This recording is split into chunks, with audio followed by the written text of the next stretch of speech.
Hi folks, Weapon here. But before I continue, let me apologize for two things. One, my inconsistency in the number of videos I've been making. That's probably because I've been a little busy with classes and a little busy with renovating my home. And secondly, the second apology, of course, will be because at the end of this video, I guarantee most of you who would make an attempt in understanding this topic will be mind-fucked. Yeah, I actually said that. I'm saying that because the topic related to derivatives took me about 2 years to understand. So trying to make you understand this in a short video, I highly doubt I could actually do that. But nonetheless, let me give it a shot and let me try and explain how derivatives actually work. Now, coming to a little bit of the basics. Now, let me tell you how a derivative works by talking about the house example. Now, when I tell people about this, the house example is something like, let's say you're interested to buy a house and you enter a deal with the owner of the house. You tell them that I'll buy the house from you at a price of 1 lakh rupees. But unfortunately, I don't have enough cash right away. And the house owner tells you it's fine, buy the house in 3 months from now, but make a down payment of 10,000. So here's how it's going to go. You agree to buy a house at 1 lakh rupees in 3 months, but in order to buy the house, you need to make a small down payment of 10,000. So in the next 3 months, there are two possibilities that could actually occur. The first one is, let's assume that a massive mall was built in the nearby vicinity. Now, because of that, the real estate value shot up. The house which was worth 1 lakh rupees is currently worth 1,20,000 rupees. But because of the deal you entered with the house owner, he cannot sell it to you at a price beyond 1 lakh. So here you are at an advantage. You here have an advantage that because you bought it at 1 lakh rupees, because the deal was written at 1 lakh rupees, irrespective of the market price, you still get to buy it only at 1 lakh. So you are safe here. The market value has gone up, but the contract value which you agreed to has continued to remain at 1 lakh. Now all because that there was a big mall that came up in the nearby vicinity. But there is another thing that could actually happen. The other thing that could happen is, let's say a slum was actually coming up in the nearby vicinity. That could shrink the real estate value. So from the market value being 1 lakh, which you previously agreed, the market value has dropped to 90,000. But the house owner here tells you that you still have to buy it at 1 lakh. Now this is pretty much how derivatives work. Irrespective of what the market price is, you can enter into a contract with a seller and decide the price together. This is what people do when it comes to derivatives. One more important thing is, derivatives are really difficult to understand because when you enter into a contract, you haven't bought anything at all. It exists. It exists on paper. It exists on the electronic form. It just says that you bought it. But later on, if you were to go into delivery, if you were to go into expiring or settlement, in that case, you could actually buy the underlying asset that is there in this derivative. Now I'll tell you what underlying assets are. One more thing about derivatives are they're really complex. Mostly because, like I said, you're buying something that doesn't exist, but later on it's going to magically come. That's one of the crude ways to understand it. So let me get into the jargons. Firstly, the jargons on derivatives. Oh God, this is going to be painful. Lots. Lots here refer to what is the quantity you would be buying of every contract. Now in derivatives, let me explain lots and underlying assets together. Every contract you buy has got an underlying asset attached to it. Now if I were to say I'm buying one lot of copper contracts, okay, one lot of copper contracts. One lot of copper is actually equal to 25,000 pounds of copper. So when I say I'm buying one lot of copper, I'm actually interested to buy the underlying asset whose quantity is 25,000 pounds. I say pounds because the most active derivatives market in the world happens to be Chicago Mercantile, and in Chicago Mercantile, the contracts that you trade there are all measured in imperial values. That is, they don't use the metric system, it's all the imperial system that they use. So 25,000 pounds of copper is what you would be buying in case of one lot of copper. Similarly, if you're buying one lot of corn, you could actually be buying corn in terms of bushels, bushels. So every contract has got a different measurement when it comes to lots.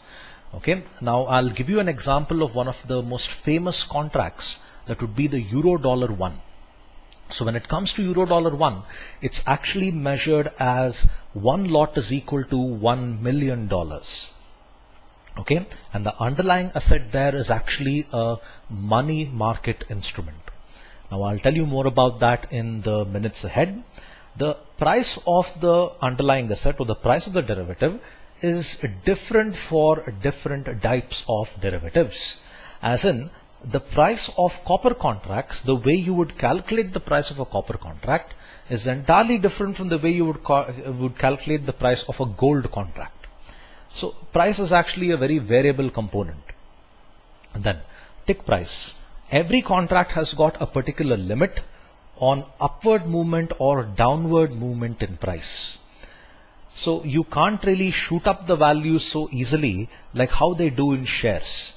In shares, it's quite easy to manipulate the market if you have a large amount of resources, theoretically speaking, but in derivatives it's not so possible to do that at all, which makes me highlight the point that's there in bold. Derivatives cannot be used to make a profit, they can only be used to hedge a portfolio. When I say hedge a portfolio, it's something like your investments, you are supposed to lose 10,000 rupees on your investments. But because you hedged your portfolio by buying derivatives, the loss in your portfolio was just 2,000. Now a loss is still a loss, but the amount of money you lost was actually quite different. Because of derivatives, your losses have been reduced to 2,000, and that's what they refer to as hedging. The other one that you have there is tick value. Tick value here refers to if the price were to go up by, say, this much margin. Okay, we'll assume this to be as 1%. It's not a very accurate measure, we'll just assume it as 1%. If the price were to go up by 1%, how much money would I actually gain by the price going up by 1%? Or in the other case, if the price were to fall, how much is the money that I would actually lose? That's something that they would look at when it comes to tick value. But again, telling you this, derivatives cannot be used to make a profit. Okay, then. Now, the example which I could consider for explaining derivatives would be the Euro-Dollar 1 futures. Now, a future is defined as a contract where you agree to buy a contract at a particular price and the price is decided today, but the contract will be delivered on a future day. Like for example, I agree to buy 25,000 pounds of copper at 50 rupees for every pound. But when will I get this? I would be getting it on a future date, usually within a bridge of 3 months. Most derivatives have got settlement dates as March, June, September and December. So these are the dates where the derivatives actually end up getting settled. Now, looking at ED1, ED1 is an example of Americans trying to deposit American dollars in European banks. ED1 is nothing but Euro-Dollar 1. So what happens here is an American decides to take his money and deposit in a bank in Europe. Why would he want to do that? Ironically, if you are an American, you don't get a large amount of interest by depositing your own money in your own country. You would get a very good deal if you're depositing it elsewhere. Now, why would they deposit elsewhere? Maybe because the banks in Europe are in need of that cash. So they will welcome these guys and tell them, put your money here. You would get a better rate of interest than what you would get on your own country's banks and investments. So if you look at the returns that you would get by depositing in Europe, the returns are calculated based on LIBOR. So if I deposit 1 million, what is the rate of interest I would get? That rate of interest is something which is decided by London Interbank Offer Rate. London Interbank Offer Rate. It's an extremely famous institution in the financial world. These guys decide what is the rate of interest on your investment. Okay. Now, if you look at this, it says the price of the Euro-dollar 1 future. You can see the fourth column that is there. It says 99.775. Now, how did you get 99.775? You take 100. That is, I don't know if you can see this calculator. You take 100 and you subtract this by, you take 100 and you subtract this by 99.775, and this gives you 0.225. 0.225 is the current rate of LIBOR. So the price of ED1 is actually 100 minus 0.225. That's how I was able to get 99.775 there. That's what I mean when it comes to prices of derivatives are pretty awkward in the way in which you would calculate them. So what actually happens here is, if a German bank wants money from an American to get deposited here, he would buy euro dollars at 99.775. 99.775 is a very, very small percentage of 1 million. This gives me this gets you the reminder of that down payment that you would make on buying that house. So here all he pays is 99.775, which is a very, I'm just doing the calculation here, so a very small value of the overall amount. This comes to,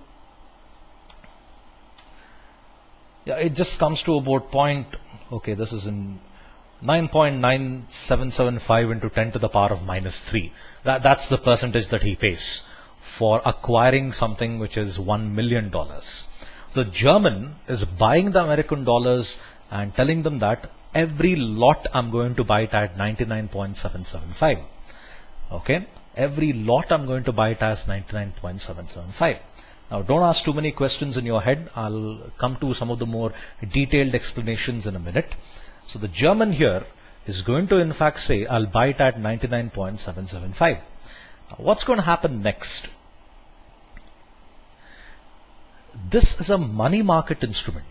The American will be like, the LIBOR rate is very much in our, we find the LIBOR rate rather good for our business. We find the LIBOR rate good for making profits. So the American would be ready to sell his money, or rather deposit his money into the German bank. So what happens here? He takes the 1 million and theoretically speaking deposits in the German bank. This has a maturity of 3 months post delivery and settlement. Now what's going to happen is, today, that is April 11th.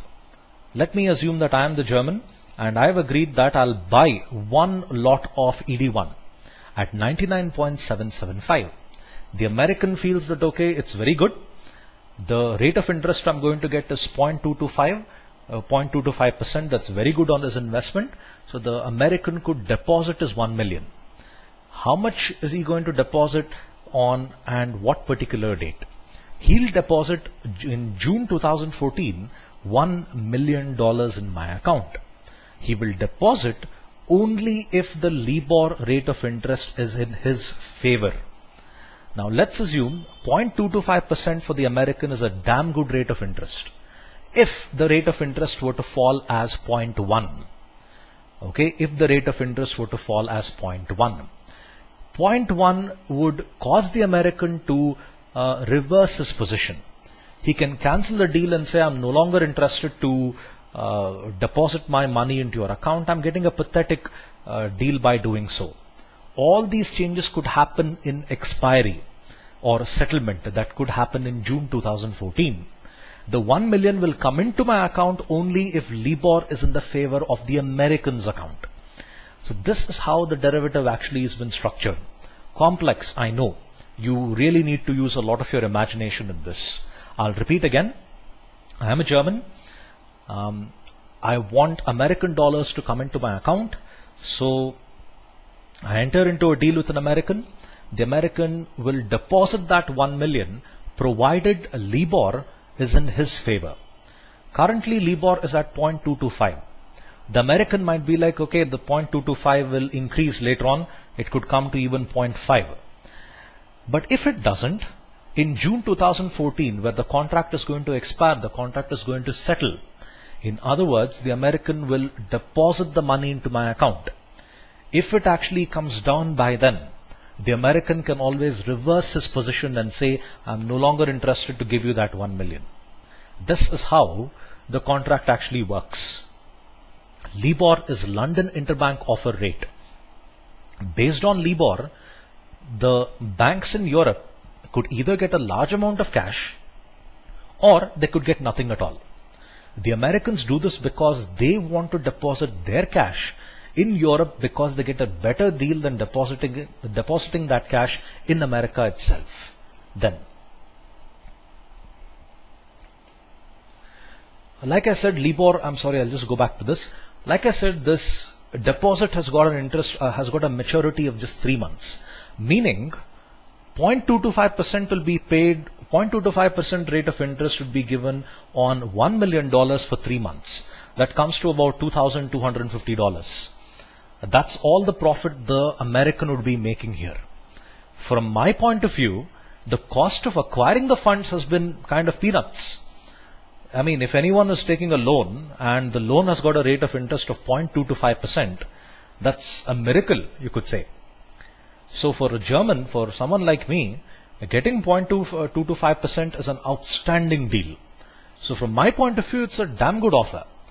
But from the American point of view, he's able to get a good deal on this because rather than investing in his own country, he would have got probably less. And you might ask yourself, why not? Why doesn't he invest in shares, or why doesn't he invest in debentures which give you like 10-12% the rate of interest? He doesn't do that because this instrument is a safer way to generate returns than doing it through the share market or doing it through the debentures market. That way his returns are safe, his returns are guaranteed, and therefore his investment is actually safe. So he doesn't mind getting a small rate of return, but he is okay with in fact getting that small rate of return and taking a small amount of risk and in fact doing this deal. Then, how is LIBOR calculated? Now, before I actually explain LIBOR, let me tell you how the interest rate in general is calculated. Now, if you look at the green block that is there in the pie chart, it tells you the number of transactions, the interbank transactions that is happening. Now, why do banks suddenly offer a high rate of interest in some cases, and in other cases they offer a low rate of interest? Now that happens because if a bank is offering a high rate of interest, it means that they are short of funds. But if a bank is offering a low rate of interest, it means they have a large amount of funds. They do this because if you are short of money, you want to attract the investor by offering him a very colorful and a very, very high rate of interest. This is what they do in order to decide the rate of LIBOR. Now, LIBOR is published every day, every working day rather, at 11 a.m. London time. And the company Reuters, a market analyst company, those are the guys who actually publish LIBOR. I have not been able to acquire any formula that shows how LIBOR is actually calculated. So this is how in fact LIBOR is actually done. LIBOR is interbank offer rate, London Interbank Offer Rate. One bank deposits money with another bank. The bank which has accepted the deposit will repay the deposit with a small rate of interest. But the bank which will make that deposit will only put the deposit if the rate of interest is in their favor. I know this is confusing. Deal with it. It took me a long time to understand it. So it's okay if you couldn't really get it in a short span of time. But nonetheless, so I'm going into delivery. No, I'm not. But this means that you get to make the deposit in the European bank. The American or the German can say that I am willing to take my contract into delivery, meaning the German is willing to accept the $1 million into his account. So what happens next?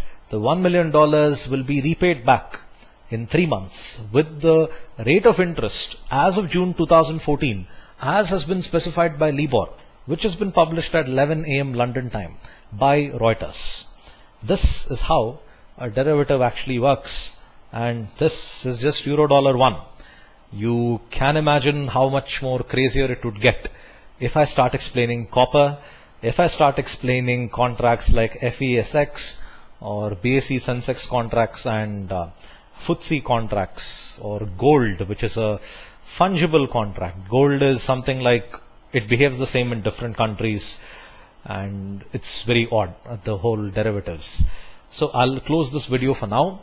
I'm sorry if I couldn't make the concepts clearer. This is the best possible way I could actually explain. And also, if you haven't understood this, believe me, it's fine. No one can understand derivatives in one day. And I'm sure the bugger who invented this concept hasn't understood it yet. So this is how people actually trade in derivatives. Go to the Chicago Mercantile website and you can see the various goofy underlying assets people actually trade. Pigs, not pigs exactly, sausages, milk, cattle as in live cattle, all that these guys actually trade. So I hope you found this video helpful. Thank you for your time. Have a nice day, and I'm off to have a drink.